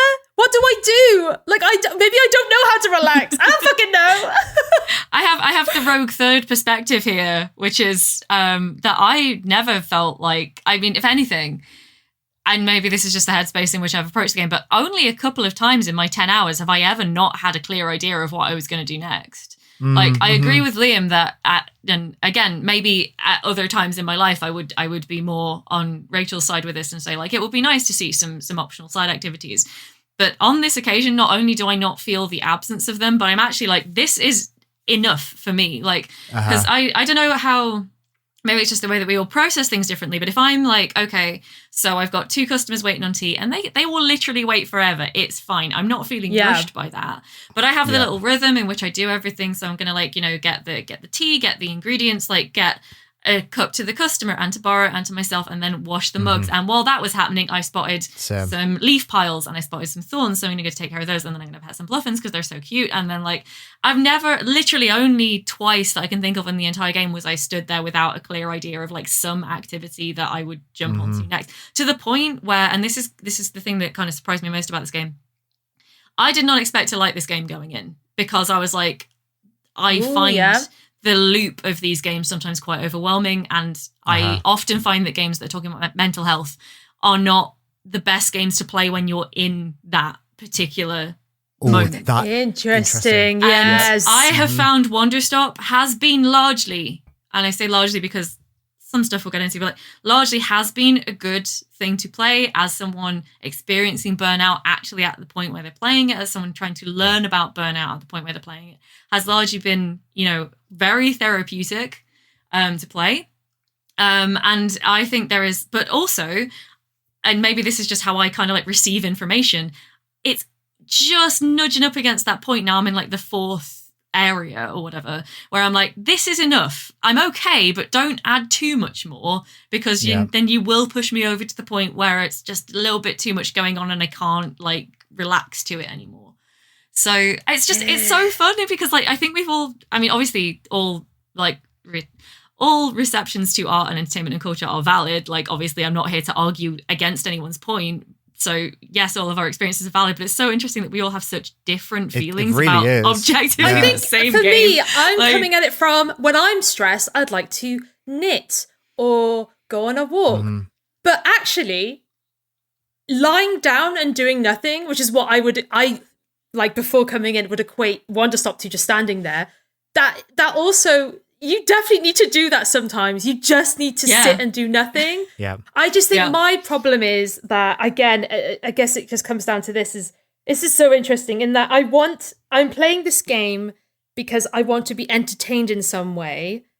That is why I play video games. And if I did feel like I was burned out, I would just go do something else. I would not play the game. Yeah. So in and of itself... Is that weird? I feel like I would just be like, right, I need to... That's totally fair. Like, but the thing is, you're getting caught up in the systems, which is really interesting because what you're talking about, Leo, is like when you were like, well, I need to do everything because I don't need to do that. So it's almost like the game as a game. Oh my God. What is happening here? So what you just said there, just to make sure I'm hearing it right, what you just said there is that if you weren't getting anything from the game, you'd go do something else. No, I feel like I enjoyed the game because it kept me engaged. That's because I agree with Rebecca. There was always activities to do, but whenever the game was like, just do nothing, I would try it. I want to engage with what the game's trying to communicate with me. So I would sit on a bench. I'd be like, this is such a pretty game. I'm going to listen to the music. And like, I would try and get on the game's level. But for me, if the game wanted me to engage with it with that way, or to kind of, should I just not play it? Should I actually go make a cup of tea? Because I'm playing a game. Do you think? I don't know. Why do I play games? I don't want to say too much. My takeaway is that if that is your impulse, is like, I'm not getting anything from this game, I'm going to go do something separate, then you get the game. This is what I'm talking about. I like the game. Do you know what I mean? Does that make sense? I get what you're saying, Lou. Thematically, I like the game. It's just whenever a game is trying to tell me something, I'd rather, for me, as in like, I would rather feel it. And with me, I didn't feel what Wanderstop was telling me. But obviously, it's done so with many people. I'm definitely the minority. I feel like I feel like a lot of the reviews have been really positive. So I'm just like, I understand what the game is trying to tell me, and I totally agree with it. But how do I play games then? What am I? Do you know? It makes me ask these questions, which is important. But which is important. But I sort of feel like maybe you have a part of you that I don't have. This is very deep. That's so what I'm starting to think. I'm wondering if there's something that this game needed to reflect in me. I will get into this, but I like proper sobbed, like heaving sobs at the end of this game, or just before the end. So clearly there's something in this game that was very reflective, and same as what Rebecca's saying, of what I needed to hear. Maybe you just didn't need to hear it. So that's why it didn't hit. It is also... Maybe. Again... The thing is, it's like... Or maybe the gardening was boring. It could be either. But also, I have a slightly different experience as to what both of you have described, which I find so interesting. That is so interesting. Like, because you're saying, like, when the game told me to do nothing, and like I didn't understand like how to engage with that, or to me, well, I thought I did, but that's the thing. When I hear do nothing, what I did was I was like, okay, time to go and play with the mechanics that I like most and just play around with them some more. Which is like, again, it's how you receive that instruction, which actually can be read in a number of different ways. Yeah. And like, I agree with that. That is, I think that's, I do think that's the nice thing about this game. And it's at the same time, it's the reason it's not going to land for everybody, is because if I hear do nothing, I'm like, well, I'm going to go like see if the Pluffins have nicked half of my mugs again. And I'm going to like do a bit of washing and, In that respect, you are creating, like to be honest, I'm being a bit shorthand about it. It wasn't like I was just do nothing. I would go do stuff and create my own fun, like you said, like go see the Puffins and stuff. I think for me what it was is that the way the game was, the text was great, the dialogue was great. I wanted to feel something through the mechanics of the game. My actions, I wanted to feel something, and I didn't. And for me, that would hit harder than someone just telling me to relax. I'm like, well, help me. You're telling me to relax. I'm engaging with your systems. I'm doing everything that I think. I'm changing how I normally play. I'm not looking at the achievement list to see what I need to do to get them. That's fantastic. I loved that. Because normally I do have a peek at the achievements. I'm like, right, okay, how do I get these? Yeah. Didn't do that. I'm engaging with the game differently. I just wish that it wasn't just telling me. I wish that I could feel it in a certain way. Yeah. And I think I have, you know, goes without saying, we've all experienced burnout, especially like in our industry. And you're right. I think if I had played this, I think if I had played this a while ago, it would have hit me harder. But I still felt what the game was communicating. It almost makes me feel like, I don't know. It's so interesting. Why? I'm just thinking about like ways why I play games. All of us have a different opinion. Yeah, right. I'm just questioning a lot of it. Can I propose a theory that I think the game was trying to say? I think the game is intentionally not as compulsive, like I said before, because it's trying to say constantly, why are you here? Like, what are you trying to get out of this? Because you're not in the right place. I agree with that. I agree with that. Like, if you're here to try and get something out of these mechanics and systems, you're barking up the wrong tree. And that is reflected so well. I mean, the game has an incredible... I played this with my therapist wife, right? And the amount of time she was like, this is parts work. Like, this is all parts work, which is a therapeutic idea of where you split yourself out into different parts so you can communicate to the parts of yourself and comfort yourself. And when you view the game from that mindset, fucking hell, it really sings. It's beautiful when you think of that way, because there is, I won't say this. It might be, whatever, play the game. It's great. But it's this idea of like, you don't come here expecting us to heal you. You heal yourself by being inwards and looking inwards and talking to yourself and talking to your inner child and your adult self and your parent self. And, you know, I'm really trying hard not to mention the interview I did with Davey and Carla, but there is... Absolutely mention it. But they spoke a lot about this tension that they had of like Borrow as the guru. You know, they don't want someone in the center of this place that's like... And apparently, they said this in the interview, that character went through so many different iterations. Sometimes Borrow would explicitly tell you constantly to stop doing things and relax. Sometimes Borrow would imply he knew why you were there. And like... Oh God, that sounds a bit... both of those sound way too intense. I know why you're here.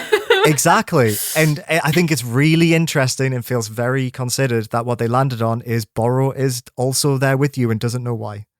Yes. And I think that's the takeaway that I got from it. So I think you saying like, well, I didn't connect with it and it didn't give me what I wanted from it is like, I sort of feel like maybe it was successful then. In, you know, like in some ways, like, yeah, maybe you didn't gel with it and that's fine. But I almost feel like the game itself is saying, you don't have to like this.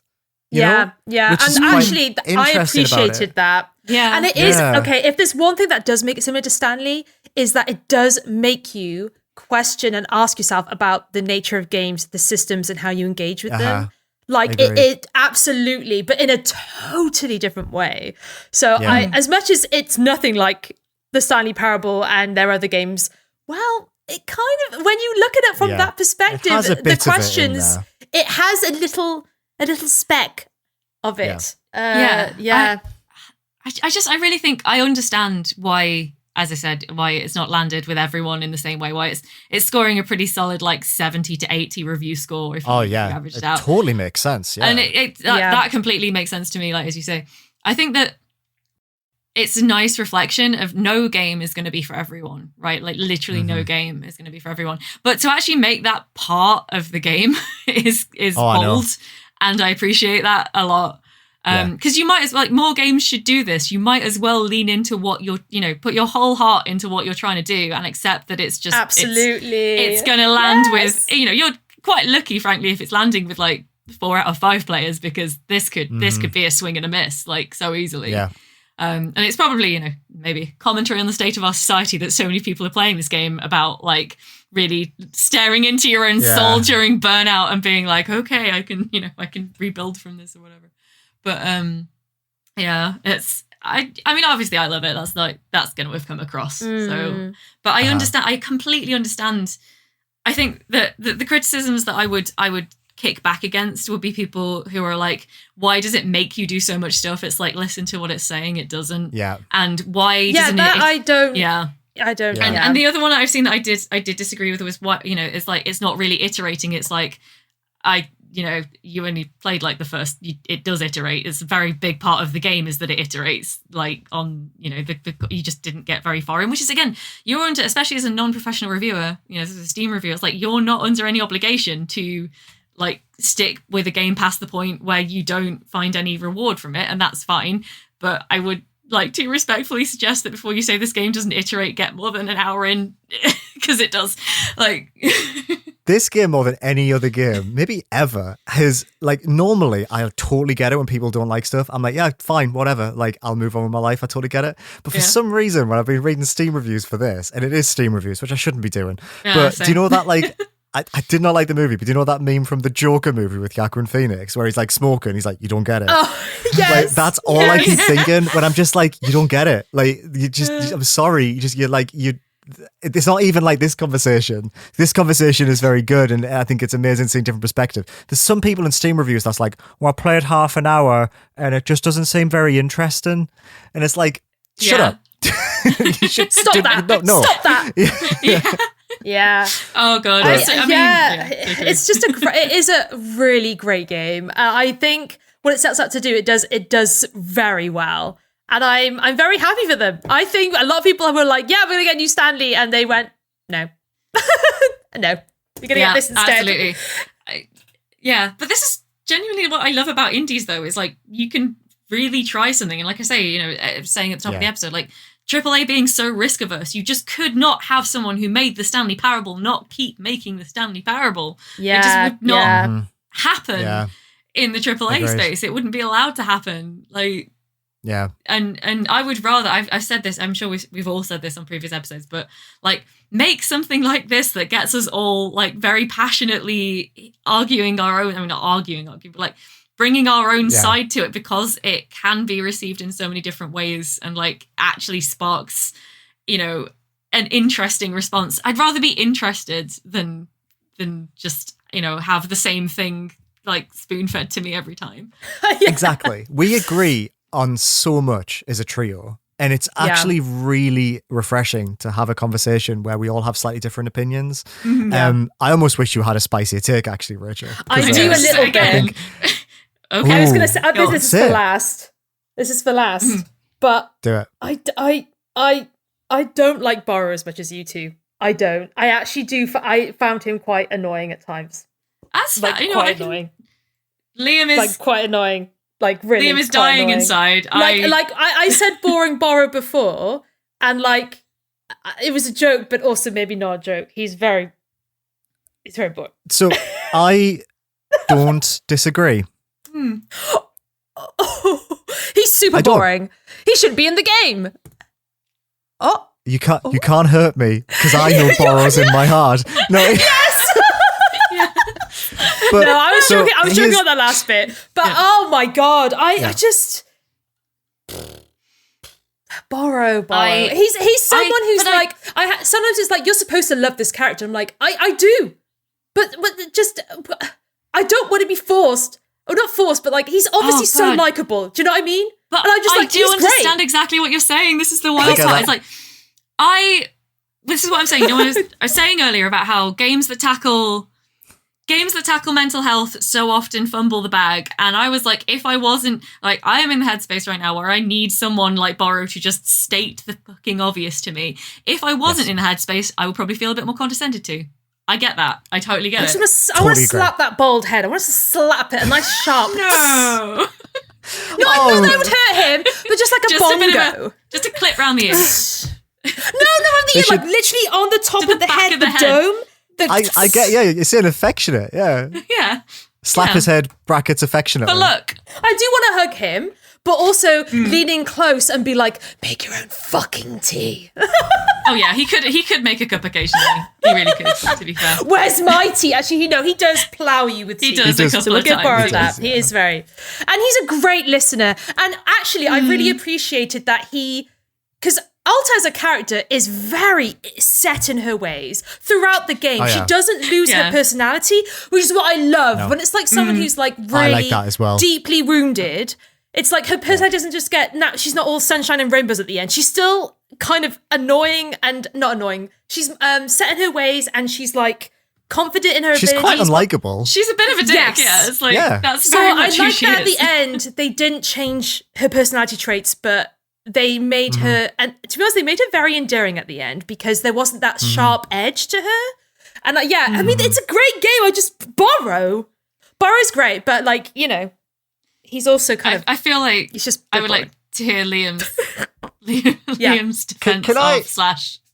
Can I know that you've made a joke that I'm quite real today. Can I get quite real about why this game really affected me? Yes, I'm happy to disclose to the podcast this. So when I left, I've made videos about games for majority of my life. And when I left RPS, I could not face the idea of making another video. And since then, I have not been able to do this thing that I used to love and cherish. I can't do it. It makes me feel physically unwell. So the idea in the game that Alta cannot even pick up the sword, this object of the thing that she devoted her life to, rang very true for me from the off. And I think I'm someone as a person who has spent a lot of his life striving for perfectionism in workplace situations to feel probably likable to other people. And I think as well, there is a part of me, maybe a child part of me, that I have shamed and kept quiet for the majority of my life just because of various reasons as to why I was raised and these things happen. So I just think that this game really spoke to many parts of myself in a way that I didn't quite think a piece of media could. And alongside this, I played it with Yoli, someone who once tried to play Stardew Valley and after 10 minutes said, I hate that it's just not telling me what to fucking do. And playing this with her, a game that was like, you need to sit down and chill out and you need to just go with the flow here. Playing that together was like a once in a lifetime thing that felt very special for the two of us to have. And I'm aware that not many people are going to have that. But I don't have a borrow inside of me, if I'm being completely honest. There's no voice in me that tells me that I'm okay and I can sit down and I can take my time. And that's why I love Borrow. And I think that's why Borrow's in the game. Because I don't think Davy Reedon maybe has that. I don't think Alta definitely doesn't have that. So having a character, like Rebecca said, called Borrow, who can turn around and just say, it's okay, you know, you don't have to do things. You can do it in your own time, was like, it's a very obvious point, but I've maybe never seen it spelled out like that before. And I appreciated that it wasn't trying to be meta. I appreciated that it wasn't trying to be, you know, artistic or was trying to be subtle. It was just straight up like, you can do nothing and things will still be okay. Was quite nice. And I just thought it was a really pertinent story to me. And I think it has had a positive effect on me and it stuck with me a lot. So yeah, Aww. I liked it. Oh, that's so nice. It is. Oh, man. Do you want to say Borrow and Borrow again? No, I don't. I'm so sorry.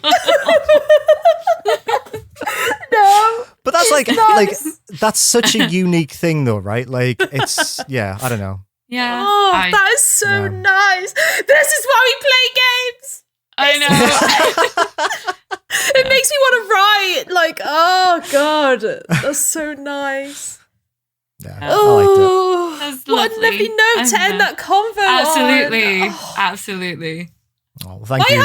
Thank you for giving me the space to say that. Which now makes the last point of my little plan here a little bit funny, because after that, if I'm like, what's your favourite cozy game recommendations? It just feels a bit like... Shit. Oh, God.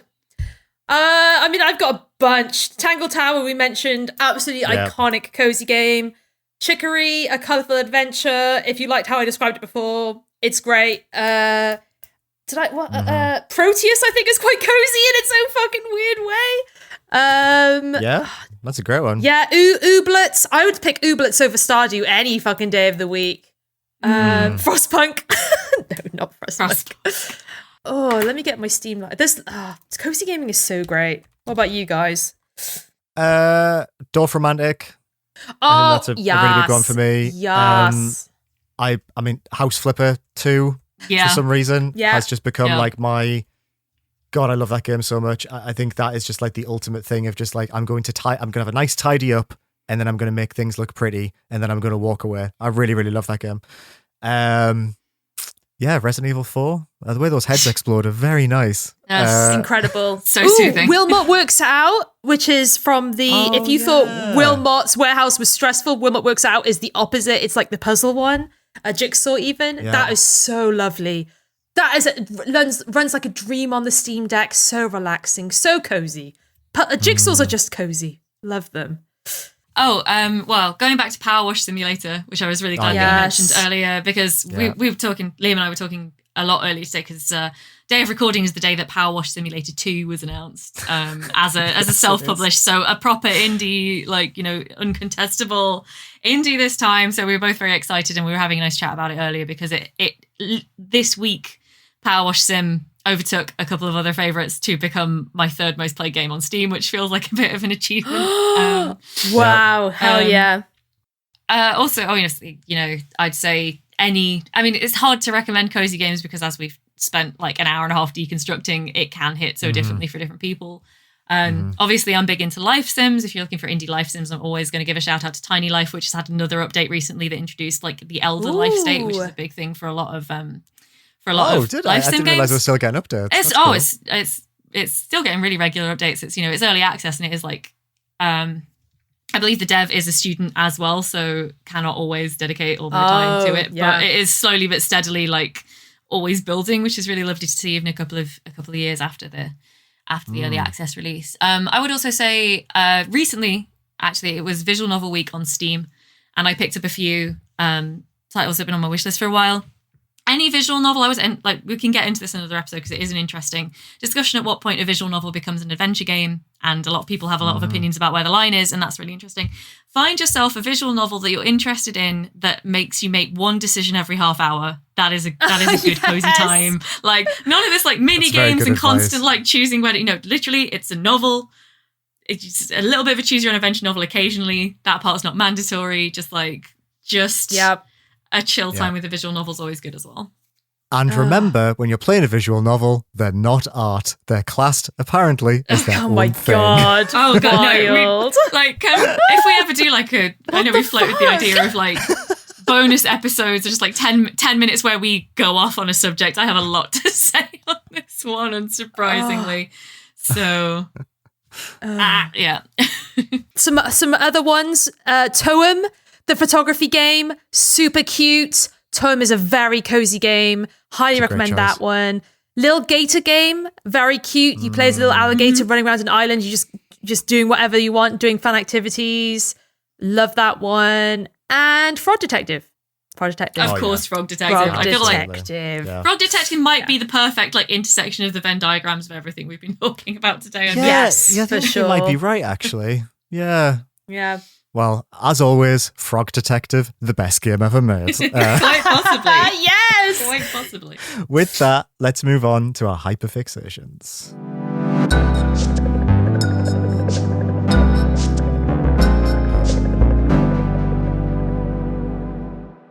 So, hyperfixations. I have a pretty predictable one. So, who wants to go first? Please let me go last because I don't have one yet. Okay. Think of one. What's your predictable one, Liam? Do you want to guess? I wonder if you can guess. Is it an indie game? No. Is it a sad book? It's a game, though. Oh. It's not. Wait. Let me just not look up your Steam profile to see what you've been playing. Not playing it on Steam, actually. So, shit! well, PS5? Yes. Yeah. Okay. I think I know what it is now. Do I know what it is now? Capcom published? Oh, no, it's not the one I'm thinking of then. Oh. Playing on PS5 at the moment. It's Monster Hunter Wilds. Oh, yeah, that did happen. Of course. That did happen. I'm not going to bore you, listener, because there's nothing worse than listening to someone talk about what's different in a new Monster Hunter game. it's fundamentally the same game again. But let me tell you, it's the good shit. I must admit, 18 hours into the 20-hour tutorial, I'm not loving that part of it. What? And if I get the negatives out of the way, the story in this game is total wank. It is one of the worst stories in a game I've ever experienced. They've tried to... I get it. I understand that the fundamentals of Monster Hunter were great 20 years ago, and they're trying now to make it actually accessible, which is probably a good thing because those games are incredibly hard to get into. But this idea of we're going to give you... Because normally in Monster Hunter games, you have a concept called low rank. Normally, you start off in a little village and there'll be someone that you'll talk to and they'll be like, here's 5 monsters to kill. Which one do you want to kill first? You'd be like, that one, the big chicken. It's like, great, go on, off you pop, into a little world, go kill it, come back, make a pair of trousers out of its beak or whatever, and then keep doing it. And eventually, when you kill all the low rank monsters, you go to the higher ranks. So low rank was always the tutorial. And by tutorial, I mean the monsters wouldn't kill you in like 2 hits. But what Capcom keep trying to do is like, well, how do we introduce like these 5,000 systems and, 30 menus? So what they've done in this one is they've put the story in. And I get it. It is actually quite a good way of getting people into the game. But if you know how to play the game, because you've played those older games where you had to learn it really quickly and like, fall in love with it, it's like really slow. Like I want to get into it, right? Yeah. And also, I don't care about that lad called Nata. There's like a little lad who's like lost from his village. And every time he's like, I love you, Hunter. I'm like, shut up. Also, they've made the cats have voices. And I don't like that. I liked it when they just used to go, meow. But now they have like anime voices like Morgana in Persona 5. And I recreated Shari in meticulous 4K detail. And I don't like that she talks at me. I'd like her to shut up, please, actually. I know you can turn it off. But then it just like sits there silently when the subtitles are on in English. Anyway. All that aside, fuck me, this is the best Monster Hunter game they've ever made. I am a full charge blade sicko. It's the absolute best. Any game where the way I use my weapon is I have it as a sword and a shield. I hit the monster until I plug my sword into my shield and charge up vials. Then I keep doing that until I charge them up again. And then I wound the monster. It has a new wound system. That's not very nice to say, but it's very fun. You can like cut the monster. And then if I attack the wound, I clip my shield onto my sword. The shield spins like a saw blade. And then I can carve up the monster and do massive damage. I love this game. It's so good. I'm going to be playing it for 100 hours. I'm having an absolute blast. Monster Hunter Wilds. It's the good shit. Pairing what I've just said there with the end of the Wanderstop discussion, I am a man of two halves. I contain multitude. That is perfectly legitimate. Like so many times this week, I've been trying to explain something and I've gone to the Inside You There Are Two Wolves meme to try and explain it. It's like, yeah, absolutely. Yeah. One is weeping over Borrow. One is carving up an innocent monster with a saw blade. It's like, my God, kind of giving like big Michonne from The Walking Dead vibes, where you can be doing both at once if you really put your mind to it. That is very true. Yeah, that is very true. Wow. But yeah, that's my hyperfixation. Damn. Anyone else? Rebecca, you want to go last? Do you, or have you thought of something? I can give you more time. I've thought of something. Do you want to go next, or shall I? Okay, so hyperfixation, it's not happening. So I decided to bring in a couple of recommendations that I was going to bring up in the context of Wanderstop that didn't come up, because I think that's probably that. Okay, the way to cap this off, which is that all the way through Wanderstop, I've been thinking about a book I read back in November, I think. It was called Legends and Lattes by Travis Baldry. Love that name. So cute. It is... To say that it is to Wanderstop, I think, as like Song of Achilles is to Hades. It's just like, if you like Wanderstop, you should at least check this book out. I will be honest in that the book I didn't love this book, but I liked it a lot. It was the definition of like it was kind of, to me, quite surface level, but just a cozy read. It's in a very Dungeons and Dragons inspired world. The main character is fairly similar to Alta. She's an orc warrior who's kind of like maybe entering middle age. She doesn't really feel up to the fight anymore, and she decides to open a coffee shop in a city that's never heard of coffee. And it's just it's cute. It's doing the Wanderstop thing. It, I think, doesn't do it as successfully because it's more of, again, it's kind of like a to me, Red is a quite surface level story. But if you just want like a cheerful, quite fun fantasy, like, as I say, very sideways look at the D&D formula and maybe what D&D characters do after they're not adventuring anymore. And, you know, it touches on a lot of the same things. I do love it when I can recommend a book and game pair, because those are my two. Yeah, that's great. My two things that I like to really get into. So anyone who is an appreciator of Wanderstop who hasn't read this book yet, I would say definitely check it out. It's also got a prequel called Bookshops and Bone Dust, which I haven't read yet, but is still on my... Ooh. I'll say, like, at the end of Legends and Lattes, I wasn't so into it that I immediately went and got the prequel, but I wasn't, like, I was like, I'm definitely going to check it out at some point. I'm just not going to, you know, not going to chain straight onto it in the way that you sometimes do if you're very into something. And the other thing that I wanted to quickly mention as being very on theme is I had to have a quick look at our website while you were talking, Liam, because I was like, I'm so sure I must have mentioned this before. Google is telling me and the search is telling me that I've not mentioned this yet on Indieventure. So I just want to throw in a good word.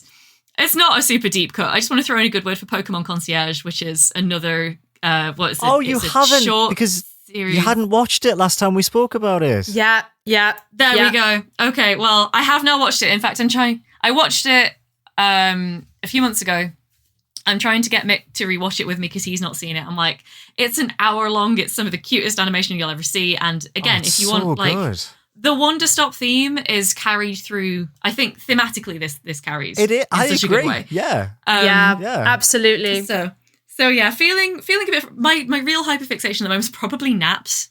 To be honest, like, I'm taking a lot of naps, and that's nice. Ooh, I'm writing that down. Yeah, naps. But I did. These were two things that I did want to bring up if it came up in the course of the conversation about Wanderstop. They kind of didn't come in, but I'm glad do you think have. they both pair so well. So if you're looking for like that kind of trilogy of like book, game, TV show, all about this kind of theme of like how to heal when you're in a kind of burned out state, then these definitely I would recommend. Nice. Oh, it's really, so nice. really love that. And also the little Psyduck, it's so fuzzy. They're all so fuzzy. Sorry. The Psyduck. The Psyduck is Pokemon adorable. Concierge. So it made me love fucking Psyducks. cute. I know, right? Yeah. I mean, actually, to be fair, the Detective Pikachu movie was also a pretty good advert for Psyduck. Yes, Psyduck heavy. The Psyduck looked a bit weird though, Detective Pikachu. I do feel like he got a better they all cut looked a bit in. weird. Yeah, I mean, I feel like everyone the looks better made of Psyduck and fuzzy the felt than- Jigglypuff was a bit too much. The Pikachu looked Not fine. my Jigglypuff. Not my Jigglypuff. I know we've like done really well to like disagree with each other tonight, but like I fucking hate Detective Pikachu. I think it's so bad. Oh no. See, I'm very much in the middle. So, but the Rebecca really likes it. Again, we're doing it again. There we I are. love Balance it when we is do restored. this. Yeah. I mean, it was fine. No, I will rewatch that movie. It's not like a work of art. Again, we're debating what is and isn't art. Even I'm not going to make the argument that it's art. But Probably like, on that list. Yeah, probably.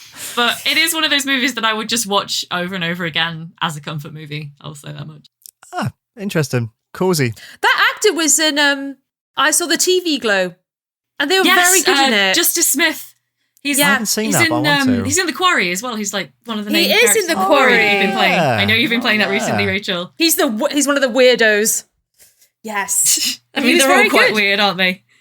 Have you seen his stream when the cast of this is totally by the way, the cast of The Quarry streamed The Quarry together, and he was hilarious because he claims to have only like played his own scenes, and they were all trying to work out how he did it. And he was like, I think his partner was playing the game and just called him in whenever funny. he was on screen. Oh, that's so funny. So funny. And it was just the rest of the cast like really ribbing him for not knowing anything except his own scenes. It was very good. I love That's that. very But funny. like in a very likable way. He didn't seem sort of arrogant. He was just like a bit like spaced out. He's booked and busy. So. Yeah. I really want to watch I Saw the TV Glow. That's really high Me on my too. list of. Yeah, same. I need to see it. It's very good. Rachel, what's Thumbs up. your hyperfixation? Mine is a indie game which is in early access and hasn't been completely released yet, and it's called Mind Hack. The premise of the game is it's okay. So you play it's a dystopian future. You play as someone called a mind hacker whose job it is to hack criminals' brains and basically rewrite them so that they are good citizens and they are happy people, which is fine as a concept, really great. what makes this game really fucking good, and there's a demo if you want to check it out, is the animation is great, but also just the way that this process happens. So if you imagine like a visual novel screen, but your character, you can see both their hands, one on the left and one on the right of the screen. So their whole personality is communicated through these gloved hands. And so when you mind hack someone, your like hands do like these different animations, which is one, very nice, but also the way that it communicates the quote unquote cleansing of certain characters is with flowers. And like, it's really bizarre because you're delving into this person's history, why they are the way they are. But in trying to erase what is quote unquote wrong, you erase them with like flowers. So like in their head, instead of these memories, they'll just get like visions of like really like hypnotic, overwhelming flowers. And it's just really fucking cool, but also really bizarre. Like it's really uncomfortable in certain ways because you're like erasing parts of this person's personality and like what made them who they are with these like really like beautiful flowers, and they'll be like in pain, and sometimes they'll complain about like they're like begging you to like stop whatever you're doing. So you're essentially like messing with their head. And it's just the idea that something that's so beautiful and gentle is also being used in quite a really destructive way. And it's just really cool, okay? Like the premise is, yeah, we've seen it a couple of times before, but like it's just the way that like it happens is just really interesting. And then of course there's a creepy side story of like the doctor, the person you play as, is kind of like on the edge, and they always have fresh flowers sent to their room, and they always have a flower in hand. And there's moments where they start to like aggressively pick the petals off like a flower. And at one point while they're mind hacking, you like, I guess one of the criminals says something that affects your character, but the way it's communicated, because they don't speak like a lot, is that they start picking the petals or ripping the petals off a flower, and the person is like writhing in pain. And it's just like, it's very short. I think there's only 4 chapters have been released, so I've played through. Each one takes about half an hour, so it's quite short at the moment. It's on sale because it's the Visual Novel Fest, I think, or maybe it's a Steam Summer Sale or something. But yeah, I just had it's interesting. It's not the most like, it's not a game that you're going to be like, wow, that was great. But just the concept of it is just really cool. And I was like, damn, I'm going to play more of this game because I like this weird mechanic it's got going on. Like it's really unsettling, but like also there's flowers. Flowers are just popping up everywhere. It's really weird. Watching the trailer is... Yeah, I would encourage people listening to go watch a trailer afterwards, because once you watch a trailer, you're like, oh, I kind of get it. Like, it looks so good. Yeah. Like, so unique. Did this have a Next Fest demo a couple of years ago, or was like the first chapter released? Because it's ringing so many bells now, and I'm trying to recall, like, it's just something that I clearly completely forgotten about, but as soon as you started talking about it, I was like, this is so familiar. But if it's episodic, then that's interesting. Yes, it is. Like, so I think you're right. Yeah. Okay. That's really cool. Oh, I'm glad to... I feel like it was like... It just felt like at the time... Probably when I encountered it had maybe 1 chapter or maybe just a demo, and it kind of like... It slipped out of my mind. But if it's like 4 chapters, that's something you can really dig into. That's a good time. It looks like the 5th one's out soon, actually, from the trailer. Oh, yeah. I'm very much looking forward to the next chapter. And yeah, there's a demo, so definitely check out the demo. Yeah. But Mind Hack by Vodka Demo ? And the question mark is there. So I'm clicking on Vodka Demo ? Is that just part? I don't know. Interesting. Anyway. Yeah. So very cool. Nice. Recommend from me. That's a great recommendation. Well, thank you everyone for listening. That brings us to the end of this podcast. For the second time in the history of the 3 of us recording, we found a game that has divided opinion and let us see more about ourselves. The other one obviously being Harold Halibut for some reason. I was like, well, was the other game? Oh, it was Butty I Boy. knew immediately. I was like, oh, he's not going to be happy. Harold, a game that at that discussion, you both, I've said this so many times, but you both swayed me so hard that I thought maybe I liked Harold Halibut, and I was determined this time to not be swayed. So good.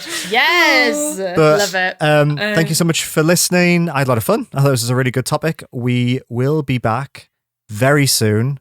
We have a extra episode that will also be in the feed at the moment, talking to Davey Reedon and Carla Zamunda from Ivy Road. If you want to go listen to them talk a bit more about the writing process behind Wanderstop, you're more than welcome to. As I said at the start of that episode, I cut out the joke, but if you pay me £6,000 and get us all nice new microphones, I will send you the joke. I'll send you joke.mp3 and I will include the entire bit of silence that followed me saying it. I still think about it every day. But yes, thank you so much for listening. And we will be back in 2 weeks with more of this. Bye. Bye. Indieventure is a video games podcast created, produced, hosted, and edited by Rachel Watts, Rebecca Jones, and me, Liam Richardson. For more information, including a list of every game we mentioned in this episode, make sure to check out our website, indieventurepodcast.co.uk. You can get in touch by sending your questions, comments, and feedback to contact@indieventurepodcast.co.uk. You can support the show by rating us 5 stars and leaving a review on Apple Podcasts or your preferred podcast provider of choice. Some of the games we talk about on the show may have been provided to us for free for review consideration. Our intro music and stings were composed for us by Ollie Newbury. Check the episode description to hear more of his excellent tunes. Thanks so much for listening, and we'll see you again in 2 weeks for another episode of Indieventure. Bye for now.